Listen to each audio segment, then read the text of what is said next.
Hi students, welcome back to my channel WB Easy Learning Lab and another video on English teaching.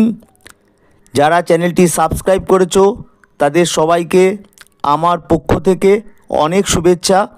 এখন আমি class 10 এর lesson 6 জন ম্যাসফিল্ডের লেখা C fever পোয়েমটির writing সহ সমস্ত exercise তোমাদের জন্য সলভ করে দেব। ভিডিওটি ভালো লাগলে তোমরা ভিডিওতে অবশ্যই লাইক দিও এবং চ্যানেলটা সাবস্ক্রাইব করে নিও, এতে তোমাদের নতুন ভিডিওর নোটিফিকেশান খুব সহজভাবে পেতে সুবিধা হবে। ভিডিওটি বন্ধুদের মধ্যে শেয়ার করে দিও বন্ধুদের হেল্প করার জন্য।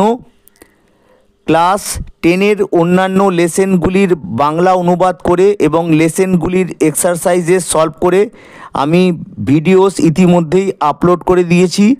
ভিডিওগুলো এই ভিডিওটির ডেসক্রিপশান বক্সে অথবা ক্লাস 10 এর প্লে লিস্টে তোমরা পেয়ে যাবে। তাহলে আমি এক্সারসাইজেস সলভ করা শুরু করছি, তোমরা মনোযোগ দিয়ে পুরো ভিডিওটা দেখো। প্রথমেই রয়েছে কম্প্রিহেনশন এক্সারসাইজেস। কম্প্রিহেনশন শব্দটির অর্থবোধ বা উপলব্ধি, অর্থবোধ অনুশীলনী। Choose the correct alternative to complete the following sentences. বেছে নাও, চুজ দ্য কারেক্ট সঠিক বিকল্পটিকে টু কমপ্লিট সম্পূর্ণ করতে দ্য ফলোয়িং সেন্টেন্সেস নিচের বাক্যগুলিকে। এখানে দেখো 4টে করে অল্টারনেটিভ দেওয়া রয়েছে, এই 4টে থেকে যে কোনো একটাকে তোমাদের সঠিকটাকে তোমাদের খুঁজে বার করতে বলা হয়েছে। The poet asks for a sail. কবি আস্কস ফর এখানে জিজ্ঞাসা করার নয়, এখানে দাবি করেন বা চান। এ সেইল একটা পাল। পাল অর্থাৎ জাহাজে, আগেকার দিনের জাহাজে পাল লাগানো হতো, কাপড়ের পাল লাগিয়ে দেওয়া হতো। ওই পালের মধ্যে হাওয়া এসে ধাক্কা দিত এবং জাহাজকে চলতে সাহায্য করত। Asks for a sail the colour of which. The colour of which মানে যে পালের কালার, যার কালার অর্থাৎ যে পালের কালার কীরকম উঠবি হবে, পালের কালার কীরকম হবে। কবি চান পাল যার কালার হবে ব্লু, গ্রে, ব্ল্যাক, হোয়াইট, নীল, ধূসর, কালো আর সাদা। এখানে আনসার হবে হোয়াইট, সাদা। আমি লিখে দিয়েছি আনসারটা। এবার নাম্বার পরেরটা, next. While going down to the C. সমুদ্রে গিয়ে the poet wants to here the crying of. কবি চান টু হিয়ার শুনতে দ্য ক্রাইং অফ। ক্রাইং অর্থাৎ এখানে কান্না নয় বা কাঁদা নয়, কবি শুনতে চান চিৎকার বা ডাক। কিসের ডাক? সিগালস গাংচিলের, কুকুস কোকিল পাখির, ইগলস চিল বা বাজ পাখির, আর সোয়ালোস একরকম গায়ক পাখি। তাহলে কবি শুনতে চান সমুদ্রে গিয়ে সিগালের ডাক। সিগালস মানে গাংচিল, গাংচিলের ডাক। এটা একটা উত্তর হবে। পরেরটা, the wind on the sea is like a whetted. Wind মানে হচ্ছে হাওয়া, অন দ্য সি সমুদ্রে হাওয়া, ইজ লাইক কিসের মতো? লাইক এ হুইটেড একটা ধারালো, শোর্ড তরবারির মতো, এক্স কুঠারের মতো, নাইফ ছুরি, আর স্পিয়ার মানে বর্ষা। তাহলে এই 4টের মধ্যে আনসার হচ্ছে নাইফ। সমুদ্রের হাওয়া কিসের মতো? না একটা ধারালো ছুরির মতো। 3এরটা আনসার হচ্ছে state whether the following statements are true or false. State মানে বলো, ওয়েদার কিনা। দ্য ফলোয়িং নিচের স্টেটমেন্টস বিবৃতিগুলো ট্রু সঠিক, অর ফলস ভুল। প্রোভাইড সেন্টেন্সেস, প্রোভাইড মানে দাও, গিভ সেন্টেন্সেস দাও, দাও বাক্যগুলি, ফ্রেজেস শব্দগুচ্ছগুলি, ওয়ার্ড শব্দগুলি in support of your answer তোমার উত্তরের সমর্থনে। তোমার উত্তরের সমর্থনে তোমাদেরকে তোমাদের শব্দগুচ্ছ বা ওয়ার্ড দিতে বলা হয়েছে। To steer the ship the poet needs the moon. Ship জাহাজকে, স্টিয়ার মানে পথ নির্দেশ করে চালাতে, পথ দেখিয়ে চালাতে জাহাজকে। দ্য পোয়েট নিডস কবির প্রয়োজন দ্য মুন, কবির প্রয়োজন চাঁদকে। তাহলে এটা ফলস। এখানে বই থেকে আমি সাপোর্টিং স্টেটমেন্ট তুলে দিয়েছি। A star to steer her by, একটা তারা পথ দেখিয়ে নিয়ে যাবে হার, এখানে হার বলতে জাহাজকে বোঝানো হয়েছে ভাই, তাকে পথ দেখিয়ে নিয়ে যাওয়ার জন্য একটা তারার কবির দরকার, চাঁদের নয়, অর্থাৎ এটা ফলস হচ্ছে। The call of running tide is wild and clear, running মানে ছুটন্ত, টাইড ছুটন্ত জোয়ারের কল ডাক, ইজ ওয়াইল্ড উদ্দাম এবং স্পষ্ট। ছুটন্ত জোয়ারের কল ডাক বা আওয়াজ হচ্ছে দুর্দান্ত এবং ক্লিয়ার পরিষ্কার, এটা true. The call of the running tide is a wild call, running tide ছুটন্ত জোয়ারের যে আওয়াজ বা ডাক সেটা হচ্ছে একটা ওয়াইল্ড কল, সেটা একটা দুর্দান্ত ডাক বা উদ্দাম ডাক, অ্যান্ড এ ক্লিয়ার কল এবং একটা পরিষ্কার ডাক। এরপর the poet is going out to the C, কবি যাচ্ছেন সমুদ্রে ফর দ্য ফার্স্ট টাইম, কবি প্রথমবারের জন্য সমুদ্রে যাচ্ছেন, এটা false. I must go down to the sea again, আমাকে সমুদ্রে আবার যেতে হবে, অর্থাৎ আমাকে সমুদ্রে আবার যেতে হবে মানে কবি আগে সমুদ্রে গিয়েছিলেন, এই লাইনটা তোমরা কবিতাটির প্রত্যেক প্যারার প্রথমেই পাবে। আনসার দ্য ফলোইং কোয়েশ্চেন্স, নিচের প্রশ্নগুলির উত্তর দাও। During what time of the day, দিনের কোন সময়, হোয়াট টাইম মানে কোন সময় অফ দ্য ডে দিনের, ডাস দ্য পোয়েট উইশ, কবি চান উইশ করেন ইচ্ছা প্রকাশ করেন, to go down to the seas, go down মানে যেতে সমুদ্রে, টু গো ডাউন মানে যেতে সমুদ্রে যেতে চান, দিনের কবি সমুদ্রে যেতে চান দিনের কোন সময়ে, এটা দেখো প্রেজেন্ট টেন্সে আছে, এখানে ডাস রয়েছে আর দি পোয়েট হচ্ছে subject.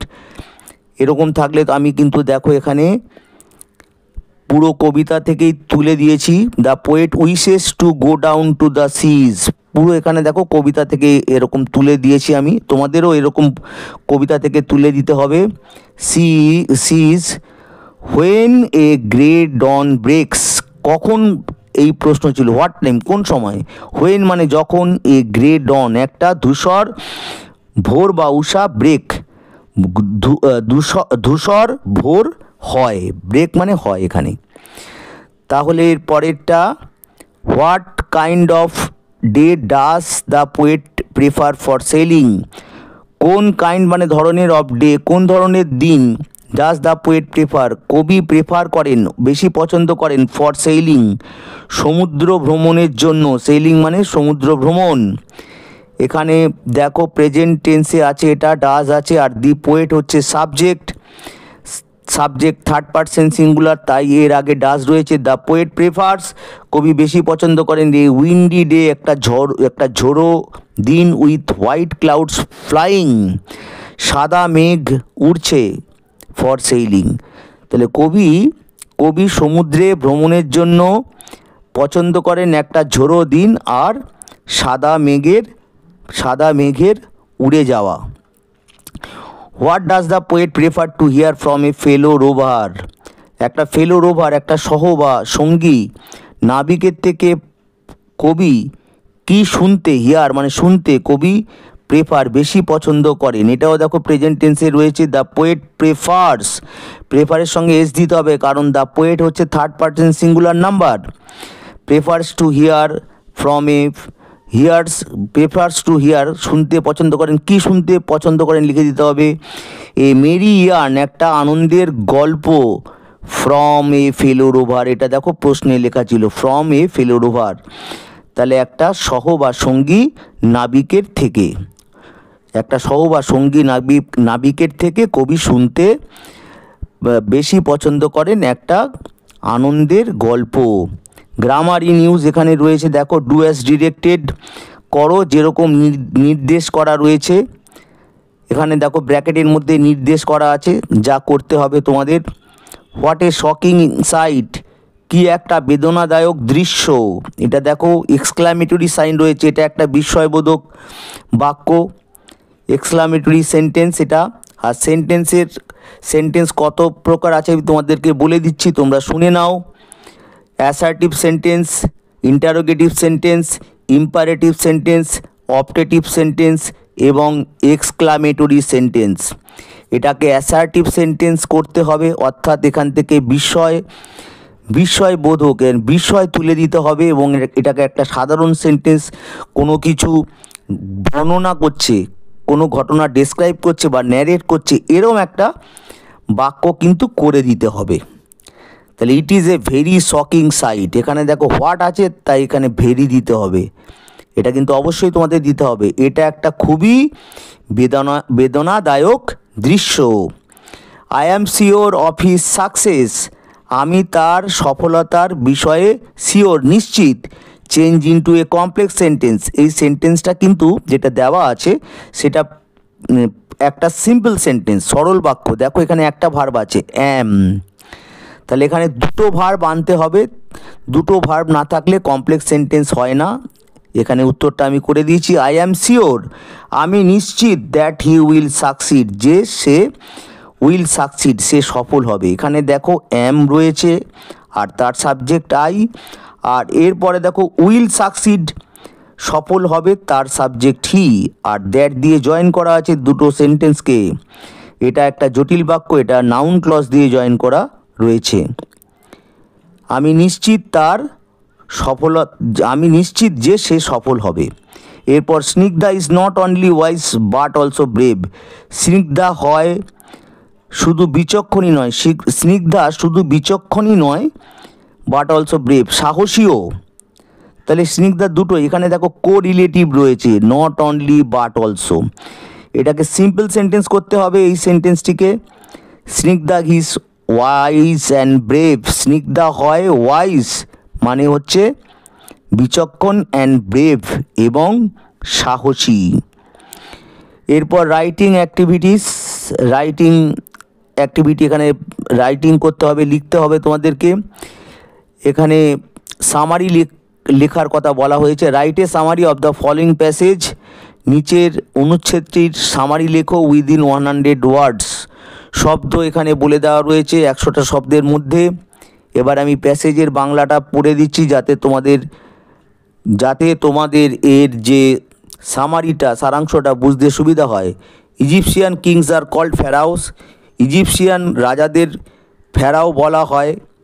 টুটেনখামুন was an Egyptian king, Tutankhamun ছিলেন একজন মিশরীয় রাজা। হু রুলড যিনি শাসন করেছিলেন বিটুইন 1332 সাল থেকে 1323 বিসি, বিফোর ক্রাইস্ট, অর্থাৎ খ্রিস্টপূর্বাব্দ 1332 থেকে 1323 খ্রিস্টপূর্বাব্দ পর্যন্ত তিনি শাসন করেছিলেন, টুটেনখামুন শাসন করেছিলেন।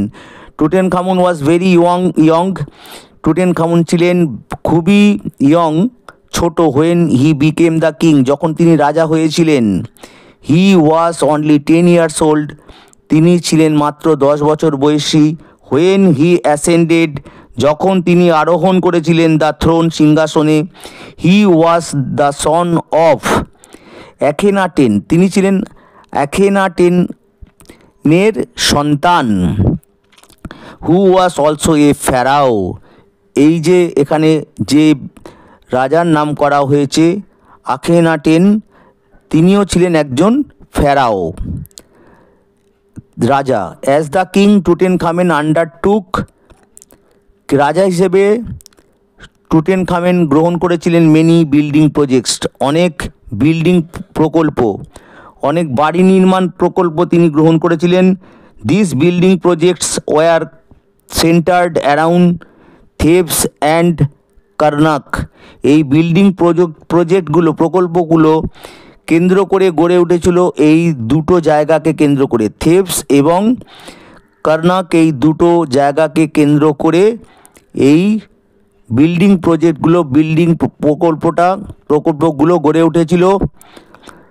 টুটেনখামুন বিল্ট মেনি টেম্পলস, টুটেনখামুন বানিয়েছিলেন অনেক মন্দির। অ্যান্ড মনুমেন্টস, স্মৃতিস্তম্ভ বা স্মৃতিসৌধ বা সৌধ তিনি বানিয়েছিলেন। অ্যাট দ্যাট টাইম, সেই সময় many temples were in ruins, সেই সময় অনেক মন্দিরই ইন রুইন্স, ছিল ধ্বংসপ্রাপ্ত অবস্থায়। Tutankhamun order them to B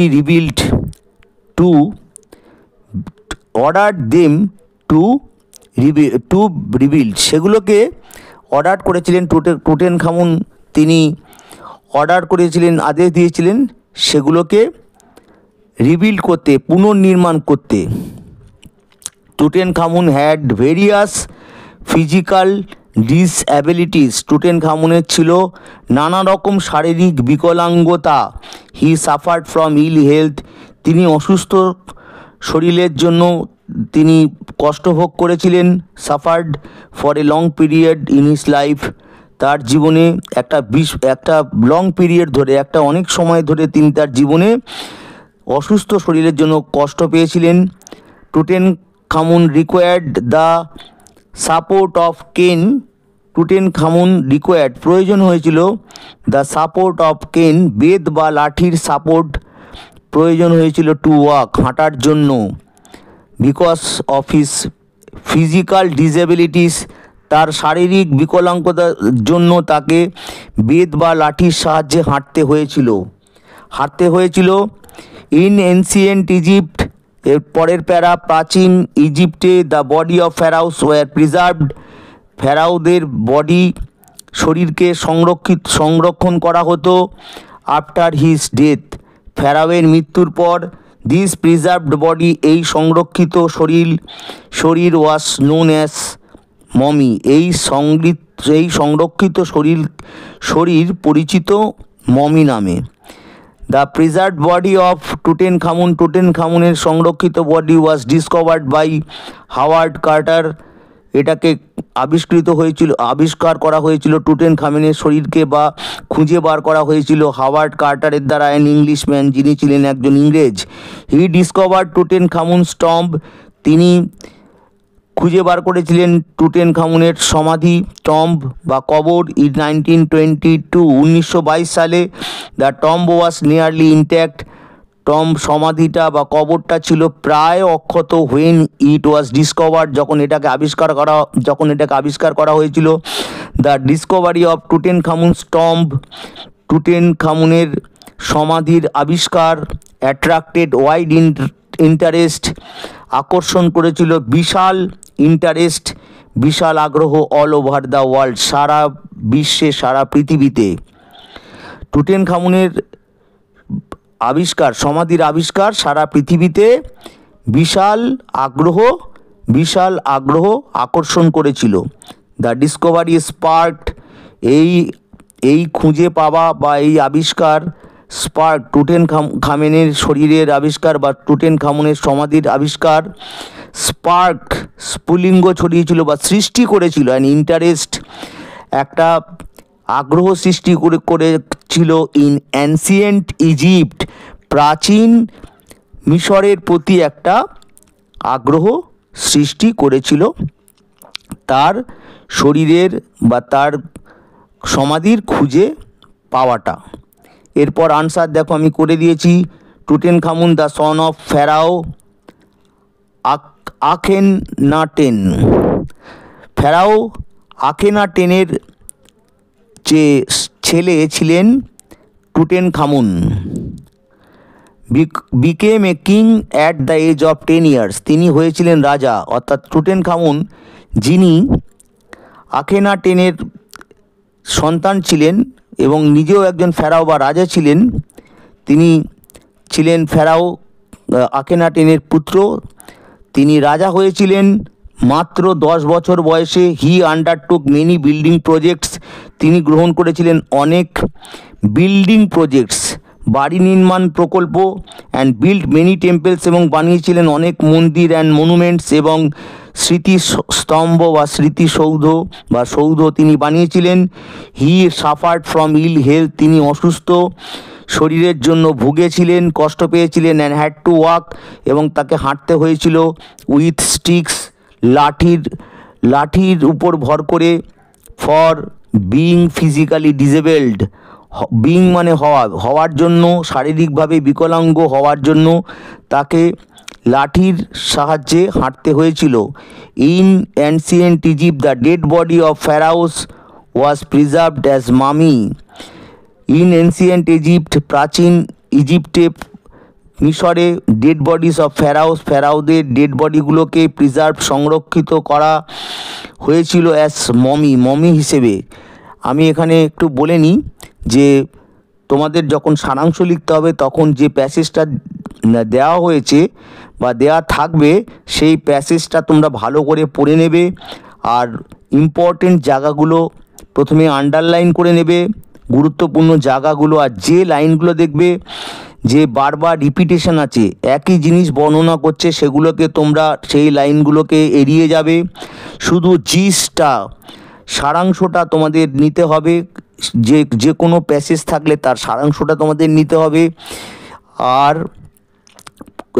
সেই প্যাসেজ থেকে কোনো শব্দ না নিলেই ভালো হয়। তোমরা যদি নিজে থেকে শব্দ দিতে পারো তাহলে তোমাদের প্রেসিটা বেশি ভালো হবে এবং তোমরা ফুল মার্কস পাবে। প্রেসি লেখার কিন্তু নিয়ম এটাই, আর কোনো কথাকেই রিপিট করা যাবে না প্রেসিতে, এইগুলো কিন্তু প্রেসি লেখার নিয়ম। এবার আমি যে পর্যন্ত বলেছিলাম যে ইন অ্যানসিয়েন্ট ইজিপ্ট, প্রাচীন মিশরে, দ্য ডেড বডি অফ ফেরাওদের ডেড বডি, মৃত শরীরকে ওয়াজ প্রিজার্ভ, সংরক্ষণ করা হতো অ্যাজ মমি হিসেবে। টুটেনখামুনস প্রিজার্ভড বডি, টুটেনখামুনের সংরক্ষিত শরীর ওয়াজ ফাউন্ড আউট, খুঁজে বার করা হয়েছিল from his nearly.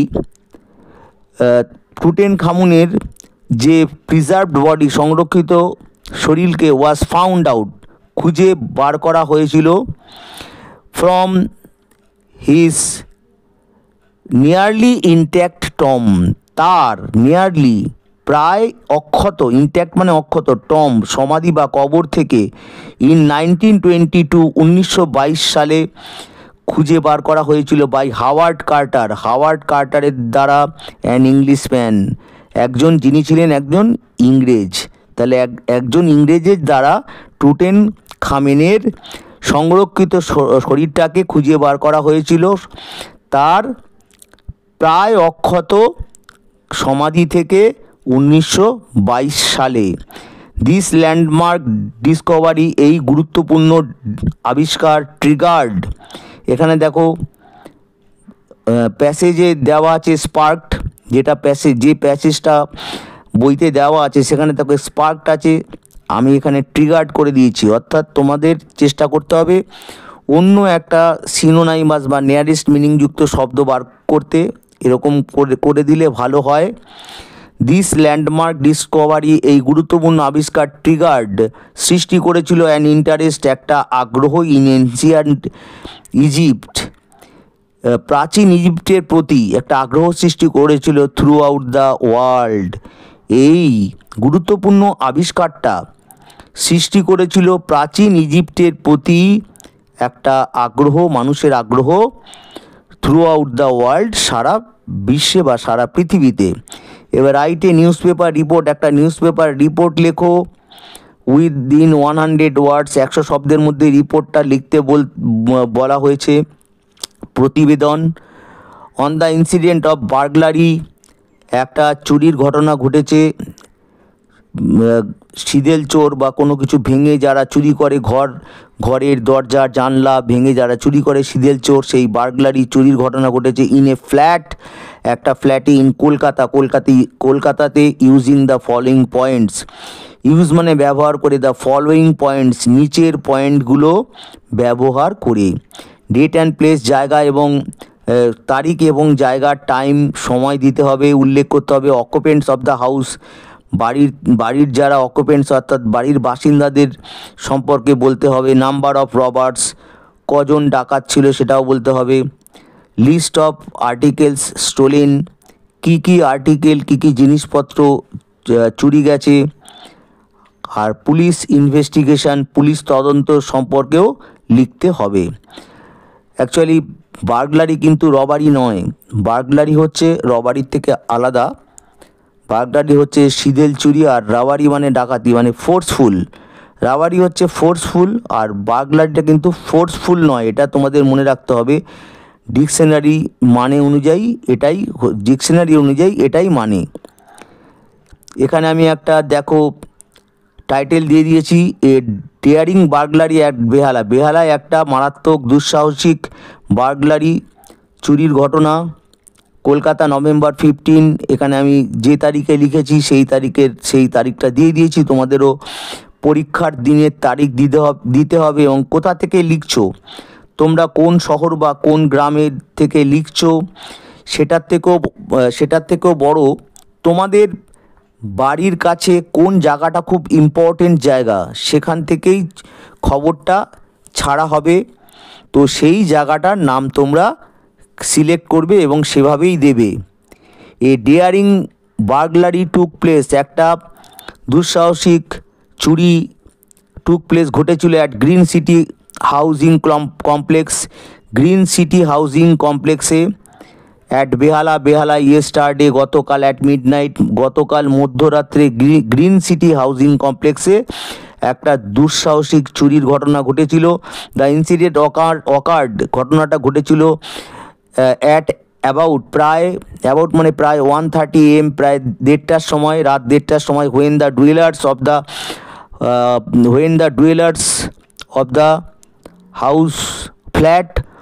dwellers of the flat, যখন ফ্ল্যাটের বাসিন্দারা were asleep, যখন ফ্ল্যাটের বাসিন্দারা ঘুমন্ত ছিল, the couple along with their 15-year-old daughter, couple মানে দম্পতি অর্থাৎ স্বামী স্ত্রী, তাদের 15 বছর বয়সী মেয়ে ছিল, তাদের 15 বছর বয়সী মেয়ে আর দম্পতি ওয়্যার ইন দ্য ফ্ল্যাটে ছিল ডিউরিং দ্য ইনসিডেন্ট, ঘটনা ঘটার সময়।